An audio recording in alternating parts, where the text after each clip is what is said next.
Stefan, the BMW DIY guy. Today we're going to be fixing a very common problem as BMWs get older across multiple models, but in this case an E46 330. It's the final stage unit, final stage resistor, the hedgehog, whatever you call it, but it is one of the most common ways that your fan will stop working. And so if you find that your blower doesn't work very consistently, that it surges, maybe even has a mind of its own and suddenly takes off and does its own thing, or doesn't work at all. Now granted, if it doesn't work at all, it could be the blower, but the vast majority of the time it's going to be this final stage resistor. In this 330, the blower doesn't work at all. And not only is that an inconvenience as far as heat and that sort of thing, but it's actually a safety issue. So as you deal with your car fogging up and that sort of thing, you can't unfog your car. That's a real problem. And so it's something that and if you have a similar problem, you should get on this as well. This is not that hard, and the tools that you need are only a few, and it's going to take a little while. This is inconvenient. This is the sort of thing, if you take it to the shop, they're going to charge you a lot of shop time to do, just because it takes time to do it, and you have to kind of bend upside down to get underneath your dash. Now, I've also seen some recommendations where you have to tear the whole dash off to get there. That's crazy. In this case, all you have to do is take your glove box off, and then you can get to where this resistor is, though it takes a little bit of acrobatics to get there. So why don't we get out of the car, get started, and I'll show you how to do this. Okay, so we're on the passenger side of the car, and replacing the FSU, or the hedgehog as it sometimes is called, is a very common fix for the E46 where the fan starts to misbehave. So you don't really need many tools, just a little bit of patience and time, because we're going to have to take the glove box and everything to get to, because the FSU is back here, back underneath, through the glove box, back behind.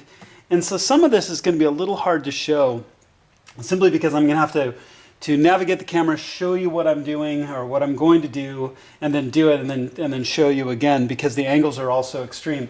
But one of the first things we have to do is take the glove box off. So there's a plate here that runs behind the glove box underneath with 4 screws, 4 Phillips screws in it. So we'll take those four screws out, and then that will loosen the glove box up. Then we're going to lower the glove box. We're going to take the straps off, and then we're going to take the frame off. We're going to take the side piece off. We'll work through. But the first thing we're going to do first is take off this bottom piece behind the glove box right here underneath. There's 4 screws. Take those out, drop that, and then we'll do the glove box next. So I'm going to take those off. What you're taking off are these little plates. These go over essentially the hinge supports for the glove box. So you pull the 4 screws. Now the glove box is very, very loose, as you can see. So now all we have to do is unhook these straps on either side, and we'll do that by taking a flat-bladed screwdriver or a plastic trim tool and pulling out these pins on either side, and then you can take the glove box and set it aside safely. So I'm going to do that next. I'll take the glove box, and then there's 2 large screws right here at the top, here and here, 2 large Phillips screws. We're going to take those off next. So this piece came off so easily. I'm going to have to show you what I did after the fact. So my glove box is still attached by a set of wires, so I had it sitting there, and they're not attached by a plug that you can unplug. So this upper frame section actually has 1, 2, 3, 4 screws across the front. It has 2 more here and right here. It's basically behind the straps that were for the glove box. And then 1 more straight up right here. Once you pull that, as you can see, then the whole assembly, which is attached to the glove box as well, comes away. And then it's all the cabling here that's routing across the back. Now, you might be able to just leave this in place. You could unplug all of this. You could unplug the light. You've got this big cable run going to the other side that's going to your outlet for your BMW flashlight that's in your glove box. Now, I think I'm going to be able to operate with most of this in place. So I'm actually going to leave this without bothering to unplug it, just to try to save some time. The next thing that we want to do, let's see if I can move in here a little bit closer, is there's this lower panel right here. This lower panel is clipped to the center console right here. It's not screwed in at all. It's just clipped into place. So what you do is you pull out, because there's a clip on this side. So you pull out and down. As you can see, it's starting to sag away. This whole thing will sag away. And this also has the footwell light on it as well, right here, that you can see, hopefully. And this will just come out and down, and it continue to work that piece out and down and away. Be careful with this. You can always unplug the footwell light that's right here, which I just did, so you don't have to worry about banging that up. So you can get this out and down, and then everything else we're going to get behind. You can see the duct right here. What we're going to get to is all back behind this duct. So it's going to be a little bit more difficult to show, but I'll pull the camera off and I'll show what we're looking at as we go through it. But for most of the takeoff, we're already there. It's just a matter of kind of getting into place to get to the FSU, which is right there at this point. So I was able to get the final stage unit out. And so I'm going to have to show you what I did rather than kind of do it play by play. So first of all, you can tell it's the older style one. It's never been replaced before. It's the big pins, big barrels, and very likely the cause of my fan problems. So this duct is directly in the way. And you would laugh, I'm actually laying on my passenger side seat upside down right at the moment to get my head underneath the dash and get some light in here. So if you look and you see those scratches right there, those are scratches from, in that little slot, there's a black module that sits and is covering your access to the FSU. It slots in right there, and it has a T20 Torx at the top and at the bottom. It's almost impossible to show. Now I've got it out and out of the way, so you can see that's where it would be, and it's tucked down. It's plugged in several places, has a bunch of connectors. All you have to do is just pull it out of the way, and then you can get to the FSU. Now the FSU is sitting straight back right there. Now some people have Torx bolts holding it in. I've seen now multiple examples where it does not. Clearly mine's the original, and it did not have bolts in it, so it came straight out. So as soon as I got that black module, the 2 bolts unscrewed and pulled out of the way, I was able to get to the FSU. Now, the FSU, when you look at it and it's sitting in place, has a large black tab right here, that's right here. So all I did was I took a flat-bladed screwdriver and pressed gently between the black locking tab and the FSU and pried it up and away and pulled on this, and it came out. Obviously, they've decided it doesn't need the screws anymore. So the black tab is enough to hold it in place. So I pried that out of place. So now all I have to do is unplug it, plug in the new one, and slot it back in. And I'll try to show that once I've got it in place. So I've got the new FSU attached. That is the stoutest plug I think I've ever seen BMW do. It took my plastic trim tool and prying up on either of these little compression tabs to get them up and away from this plug. I couldn't supply enough pressure with my fingers to get them off. There's no way I would have gotten this off in place. So it's good that I lifted that black tab and got the FSU out and then was able to get to this plug. So now I'm going to turn and lift it back up behind this vent and slot it back into place.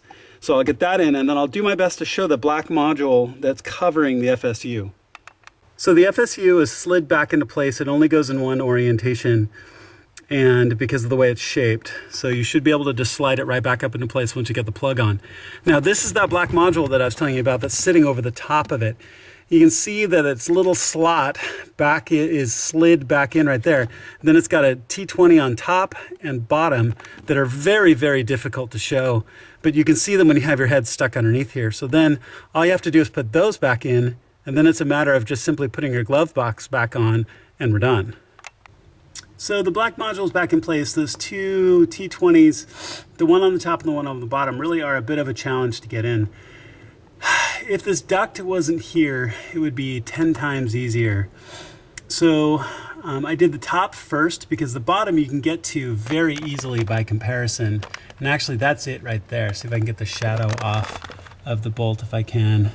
But you can see that T20 right there, that's the bottom one. It's the top one that's a bit of a challenge. Now, the module has a big groove track along the top that you can actually kind of lay the T20 into, and then with your head under the dash, you can line up the piece, line up this module with the screw hole it's going into, and then slowly push, once it's lined up, slowly push the T20 into place and screw it into place, which is how it worked out for me. And then the bottom was really simple. So now that that's done, now it's just gonna be a matter of putting all the pieces back together. So that lower plate will go on first, that one that just pulls on. It will hook on the left and will set in on the right. I'll show that once I have it in place. So this lower plate's hooked. So you hook it on the right side right here. There's a big hook. Don't let it scratch your interior. You hook it behind and then slowly work it up into place. As you can see, there's a little loop right there and a little hook on this plate. It hooks in and slides in. Don't forget to plug your footwell lamp back in right there. Now the next piece is going to be all this upper assembly that goes back in. So I'm going to have to lay the glove box back in here with that upper assembly on top. Now what I ended up doing is I did end up unhooking it all. All the wires go back in the same place, and there's wire traces on all of that upper assembly. So I'm going to wire all this back in, and then I'll show you what that looks like. Okay, with all the wiring on this upper piece, it's just a matter of plugging your glove box light back in, weaving the cable back and forth between all the tabs, and you can see, hopefully, the back one as well here that goes all the way across the back, plugs into that lower connection and plugs into your socket for your flashlight over on this side. Everything plugs in nice, neat, and cleanly. So that's going to be a matter of lifting this piece back into place and putting all of the screws that you took out back in to hold it up, and then we'll put the glove box up. And I wanted to share kind of the tips and tricks I got along the way. So the upper frame all segues or all fits back into place. There's a couple of hooks right here where it hooks on the front. There's one on this corner and one on the other corner. So I hooked it on the front here first and then kind of tried to swing it back into place. Now this back edge, that bottom plate that we put on a second ago with the footwell light, this actually slots into that. So you don't want it above or below, it slots into that. That's back behind this bar right back here. So it fits in smoothly. Now you can feel that that line is nice and smooth. So that'll work. Then you put all your screws back in. You put one screw in right here. You put in the screw right there, you put in the screw right back here, and I think I said two earlier because one of the cars I was working on earlier had two. This actually has three across the front, 1, 2, 3 right there, and then the other behind the hydraulic lift or the hydraulic post for your glove box right there. So 3, 4, 5, 6. So those are all 6 for this upper frame. Make sure it's in nice and straight, and then you can swing your glove box back up into place as well. It'll take those hinge pieces sitting up from below with the 2 screws on each side to go over this metal bar, and then your glove box is hung. So I'm going to get that all set up and show you what I've done. Okay, so the glove box is back in place, and I found it easiest to put in the little retaining pins first. So holding the glove box up and pulling down the little retaining strap and putting in the retaining pin. Now remember, those retaining pins go from the outside on this side and the outside on this side. So then the glove box was just kind of dangling, but I could fit it up into place and close it. Once it was closed, I could put those 2 hinge plates on, the 2 screws on this side and the 2 screws on that side, and the glove box is back in, all the trim pieces are back in. So now it's simply a matter of firing the car up and making sure that all of the blower problems caused by the final stage unit have gone away. So let's do that next.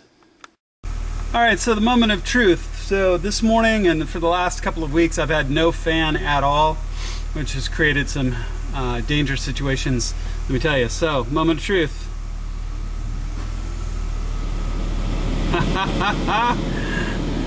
I have a fan for the first time in weeks.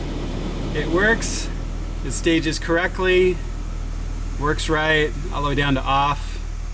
So the problems I was having was definitely the final stage unit FSU hedgehog, and it is now resolved. So all in all, not hard, just takes patience. All right, back inside after cleaning up, putting all my tools away. It is so great to have the fan working again. So, like I mentioned earlier, not only is this just a convenience thing and warmth thing or air conditioning thing, depending on where you are, but it's a safety issue. If your car fogs up and you can't do anything about it while you're driving, that's a huge issue. So if you have this problem, I encourage you to take care of it. It's going to be a little difficult to do as far as bending around and getting the right angles and getting your head turned quite the right way as you do this work. But it's not actually that hard. It's just more meticulous, and it's going to take you some time. And like I said earlier, You take this to the shop, they're going to charge you a lot of time to get it done. So I encourage you to do this. All the parts you need will be listed below in the description, and all the tools as well. If you have any questions, please let me know. I'll be happy to try to address them. And if you like what you've seen, please click subscribe. It makes a huge difference to me. I truly appreciate your support. It means the world. It's just amazing to see. And I look forward to seeing you on my next video.